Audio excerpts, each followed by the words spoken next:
Hello, everyone. Mark here, Mark's Max Muscle, and we have a colossus of a matchup today.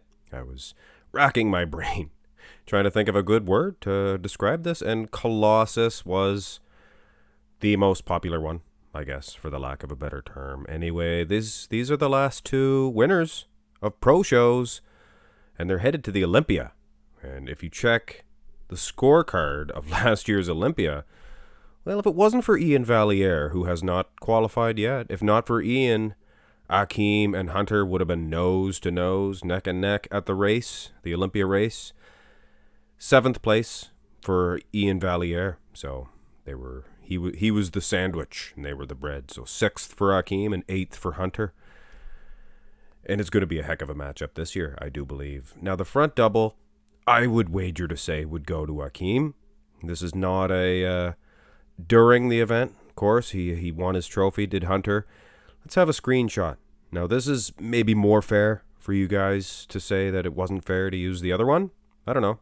A little bit blurry in the torso does Hunter Labrada look. But so does Akim, a little bit washed out maybe. I've seen them both. Well, I can't say that for Hunter. I think that's a weak point for him. Arms are actually standing up almost to Akim's, but not quite. I think Akim would take this pose, go to the front lat spread, and this is another one. This is another one that I believe Akim just standing there. He's winning this shot. He's a long-legged individual and a shorter torsoed man is Akim. And this one here for Hunter, maybe not the best posture for him. Go for another screenshot. And unfortunately, this is, I don't like using screenshots, but these ones are actually not too bad, not too bad. Hunter still, though. Looks good in the wheels. It's a good, solid, pose. Not bad. Not bad. But I think Akim would get him in the first two shots, actually.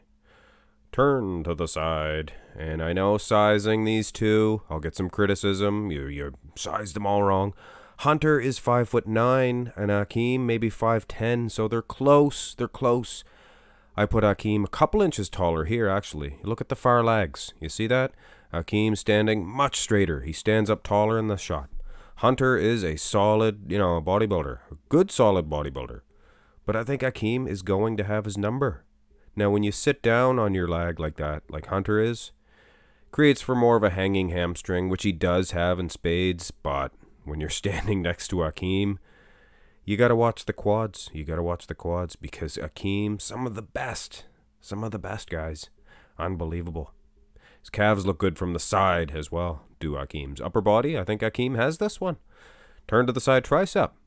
Now this little bit of an X factor here because Hunter Labrada, he has a very striated, separated tricep. And I've seen him hit a better one than this. To be honest, his physique-wise, I haven't seen any better than this. But the tricep itself, I've seen it bigger for Hunter's pose. But look at the midsection.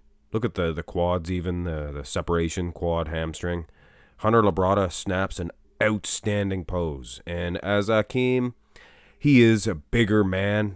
I mean, he is a Hostetler of a stud, is Akim. I just think the streamlined nature and the execution of this shot, I think Hunter would match him in the side shots, at least match him. He wouldn't be beating him. I think Akim has that side chest as well. Turn around, and this could make or break this matchup. Although Akim definitely ahead on the score sheets, and it's still looking good for him because conditioning is similar. I would say, and this is kind of a guess, guys, of course. These are pitchers, you can't say for sure, but I think Akim, the lower half, he is a little drier. He is a little bit more conditioned, so to speak, dare I say. And I get criticism for saying Hunter's back lat spread is good. You guys, I don't see what you're seeing, Mark's Max Muscle. Well, hey, I'm not going to, try to see what you guys are seeing. This is a decent, solid rear lat spread.